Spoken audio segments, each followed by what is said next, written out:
قل أرأيتم من أخذ الله سمعكم وأبصاركم وختم على قلوبكم من إله غير الله يأتيكم به الله বলে قل أرأيتم من أخذ الله سمعكم ও বান্দা তোমার চোখের দিকে তাকাও চোখটা কে বানাইলো মাথার দিকে তাকাও মাথাটা কে বানাইলো হাতের দিকে তাকাও হাতটা কে বানাইলো পায়ের দিকে তাকারে বান্দা পাটা কে বানাইছে তোর হাড়ের স্পন্দন স্ত্রীকে ভালোবাসা সন্তানের প্রতি মহব্বত ওলামায়ে কেরামদেরকে সম্মান করা শত্রুদের ক্রোধান্বিত হওয়া এই সব কিছুর ব্যবস্থা বান্দা কে করলো কুল আরাআইতুম মিন আখাযাল্লাহু সামাআকুম ও বান্দা একবার চিন্তা করে দেখো না ইন আখাযাল্লাহু সামাআকুম আমি আল্লাহ যদি তোর কানের শ্রবণ শক্তিকে কেড়ে নেই ওয়াখাতামা আলা কুলুবিকুম ও বান্দা তোর হৃদয়ের হাড়ের স্পন্দনকে যদি আমি আল্লাহ কেড়ে নেই وختم على قلوبكم من إله غير الله ও বান্দা চিন্তা করে বল না দেখি এমন কোন ইলাহ এমন কি কোন রাজা বাদশা এমন কি কোন চিকিৎসক এমন কি কোন কবিরাজ আছে নাকি মান ইলাহুন গায়রুল্লাহ আমি আল্লাহ ব্যতীত ইয়াতিকুম বি ওইগুলো আবার তোকে ফেরত দেয় আছে কেউ বলে চিল্লা বলেন আছে কেউ নাই একমাত্র আল্লাহই সবকিছু দান করেছেন ইবাদত যদি করি করতে হবে একমাত্র আল্লাহ শুকরিয়া যত হয় কেবল আল্লাহ অন্য কারো না একজনের চাকরি করে বলে তাকে প্রভুর কাতারে শামিল করা এটা আমার পক্ষে সমীচীন না আমি মুসলমান কোরআনের সংবিধান মোতাবেক চলা আমার কাজ কোরআনের সংবিধানের বিরুদ্ধে আমার রায়ের বিরুদ্ধে আমার খেয়ালের বিরুদ্ধে যদি কখনো কোরআনের বিধান যায় আমি কোনটা মানবো আমার খেয়াল নাকি কোরআন এর জন্য আল্লাহ তাআলা একটা কোরআনে কারিমের মধ্যে বলেন অনেক মানুষ আছে ওমিনান নাসি মান ইয়াবুদুল্লাহ আলা হারফ অনেক মানুষ আছে পৃথিবীতে তারা জানে তার চোখটা আমি আল্লাহ দান করেছি তারা জানে তার কানটা আমি আল্লাহই তো দান করেছি তারা জানে তার হাড়ের স্পন্দন আমি আল্লাহ দিয়েছি পায়ের শক্তি আমি আল্লাহ দিয়েছি এত সত্ত্বেও মাইয়া আবুদুল্লাহ আলা হারফ তারা আল্লাহর ইবাদত করে তো করে নিজের মন খুশি যেটা হয় ওইটা শুধু করে কোরআনের মাফিক কোরআনের মতো তার রায়টা মিলেছে তার চিন্তা মিলেছে সে সেটা মানতে পারে কিন্তু কোনো বিধান যদি কোরআনের থেকে আসছে তার নিজের বিপক্ষে বান্দা ওই কাজটা আর করতে রাজি না ওই কাজটা আর করতে পারে না এরকম অনেক কাজ আছে আমাদের সমাজে যেটা আমরা বাস্তবিক মানুষ যারা আমরা মুসল্লি বলে নিজেকে দাবি করি যারা মুসলমান হিসেবে নিজেদেরকে দাবি করি এদের মধ্যেই অনেক কাজ আছে যেটা ইসলাম একটা বলে যদি আমার মন খুশি না হয় আমি মানতে রাজি না আমি ওখানে এসে ফেল খেয়ে যাই মানতে পারি না এটা অনেকের মধ্যে একটা একেবারে জলজ্বলন্ত মিসাল একেবারে দুঃখজনক হলে চরম বাস্তবতা বর্তমান সমাজে কোনো পরিবার মুক্ত আছে এটা খুবই কঠিন সেটা হলো সুদের নামের মহামারী সেটা কি সুদ এটাকে আমরা সুদ বলি অনেকে বলে বেনিফিট মুনাফা অন্যান্য নামে আসতে পারে কিন্তু কোরআন ও হাদিসের আলোকে শরীয়তের ভাষ্য মতে ওটা সুদই এই সুদটা আসলো কিভাবে কবিলায়ে বনু সাকিফ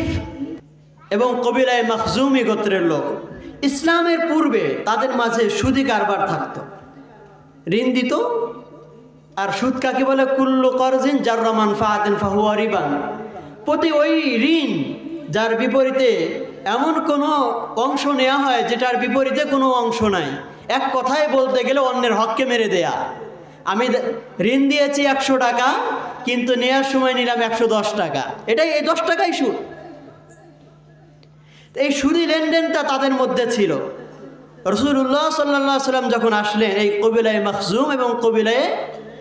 সাকিব গোত্রের উভয় গোত্রের লোক আপনার সুদের কারবার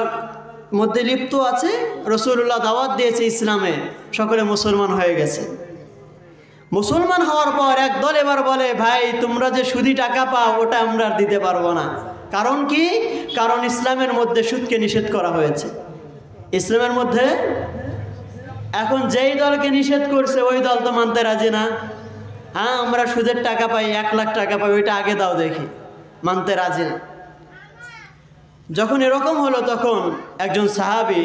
রাদিয়াল্লাহু তাআলা আনহু চিঠি লিখে রাসূলুল্লাহর কাছে পাঠাইলেন। কাতাবা আত্তাব ইবনে আসিদিন ইলা রাসূলিল্লাহ সাল্লাল্লাহু আলাইহি ওয়াসাল্লাম, একটা চিঠি লিখে রাসূলুল্লাহ সাল্লাল্লাহু আলাইহি ওয়াসাল্লামের কাছে পাঠিয়ে দিলেন। এই পুরো ঘটনার ডিটেইলস বর্ণনা পাঠিয়ে দিলেন। রাসূলুল্লাহ সাল্লাল্লাহু আলাইহি ওয়াসাল্লাম কি ফয়সালা করবেন ওই সময় আল্লাহ তাআলা কোরআনে কারীমের মধ্যে আয়াত নাজিল করেন সূরা বাকারার মধ্যে, ইয়া আইয়ুহাল্লাযীনা আমানুত্তাকুল্লাহ ইয়া আইয়ুহাল্লাযীনা আমানুত্তাকুল্লাহ ওয়া যারু মা বাকিয়া মিনার রিবা ইন কুনতুম মুমিনিন। ও ঈমানদার লোকেরা, যারা ঈমান এনেছো, কবিলায় মাখজুমি হও, কবিলায় সাকিফ হও, শাহজাদপুরবাসী হও, সিরাজগঞ্জের অধিবাসী হও, বাঙালি হও কিংবা ইন্ডিয়ান, যে দেশেরই হও না কেন, যদি ঈমান এনে থাকো, আমানুত্তাকুল্লাহ ওয়া যারু মা বাকিয়া মিনার রিবা ইন কুনতুম মুমিনিন,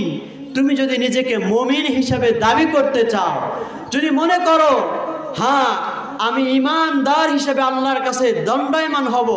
তাহলে আজ থেকে তুমি সুদকে পরিহার করো, আজ থেকে সুদকে পরিহার করো। এই কথা যখন শুনলো মানুষজন, কবিলায় মাখজুমি, কবিলায় বনু সাকিফ, তারা বললো নাতুবু ইলাল্লাহ, আয় আল্লাহ তওবা করলাম, আর কোনোদিন সুদ খাবো না বলে সুবহানাল্লাহ। আজকে ওই হাদিসের ভাষ্যটা আপনাদের কাছে পৌঁছাতে এসেছি, কোরআনের আয়াতকে আপনাদের কাছে পৌঁছাতে এসেছি। মাইকের আওয়াজ যত দূর যায় প্রত্যেকটা মানুষের দ্বারে দ্বারে এই একটাই কথা বলতে চায়, ওই যে আয়াত আল্লাহ বলেছেন, ইয়া আইয়ুহাল্লাযীনা আমানুত্তাকুল্লাহ ওয়া যারু মা বাকিয়া মিনার রিবা ইন কুনতুম মুমিনিন। যদি মুমিন হিসেবে নিজেকে প্রকাশ করতে চাও, অবশ্যই অবশ্যই সুদকে পরিহার করতে হবে। বিভিন্ন নামে হোক, অন্য কোনো উপায় হোক, বর্তমান জামানায় যেটা আপনাদের কাছে আপনারা জানেন, শহরের মানুষ সকলেই জানাশোনা, সর্বজনীন পেনশন নামে হোক না কেন, কিস্তির নামে হোক না কেন,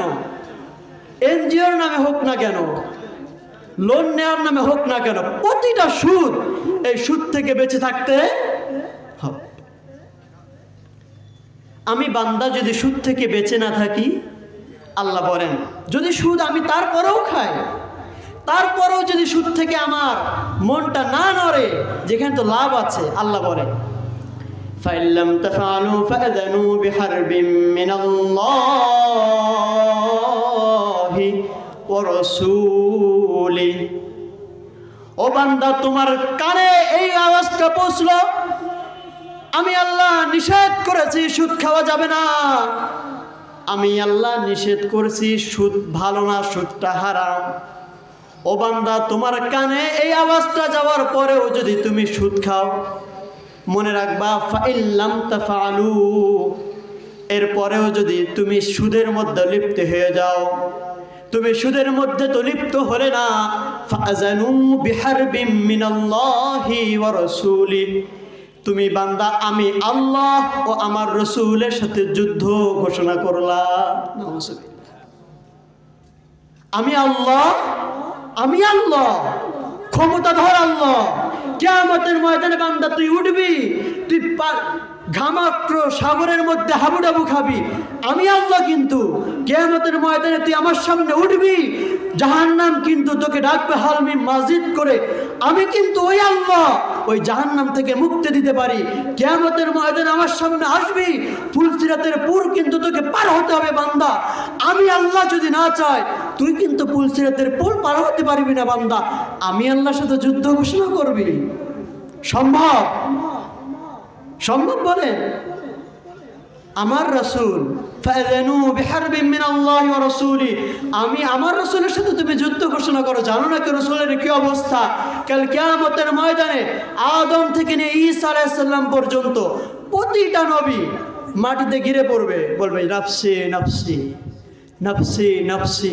আয় আল্লাহ আমারে বাঁচায় দেন গো আল্লাহ।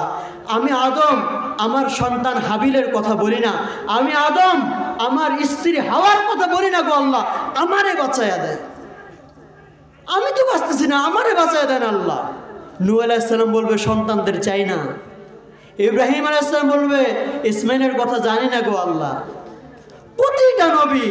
ইউসুফ আলাইহিস সালাম বলে কারো কথা চাই না গো আল্লাহ, আমারে আল্লাহ বাঁচায় দেন।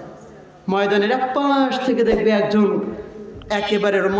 মাটির মধ্যে পড়ে গিয়ে হাত উঠে দোয়া করতেছে, আল্লাহ আমার ইয়া রব্বে হাবলি উম্মতে, আমার উম্মতকে বাঁচা। এর জন্য সুদকে পরিহার করতে রাজি আছি তো ইনশাআল্লাহ। একটা হাদিসের মধ্যে আছে আয়াতের মধ্যে আছে ইয়ামহাকুল্লাহুর রিবা ওয়া ইউরবিস সাদাকাত, যে সুদের টাকা যতই বেশি হোক না কেন, আজকে যতই বেশি দেখা যায়, এই সুদের টাকা কখনো স্থায়িত্ব হয় না। এই সন্তানের জন্য যদি সুদি টাকা কেউ ইনকাম করে, স্ত্রীর জন্য যদি ইনকাম করে, নিজের জন্য যদি ইনকাম করে, অবশ্যই অবশ্যই এই সুদের টাকা নিচ্ছিন্ন হবেই হবে। অপর একটা হাদিসের মধ্যে আছে সুদের অনেকগুলো শাখা আছে, সবচেয়ে ছোট যেটা সেটা হলো, বলতে লজ্জা লাগে তারপরেও বলি, নিজের মায়ের সাথে জিনা করা। সুদের টাকা খাইলেন তো খাইলেন না, আপনি আপনার মায়ের সাথে জিনা করলেন। এর জন্য কখনোই সুদের দিকে হাত বাড়ানো যাবে না। সুদ থেকে আমরা বাঁচি।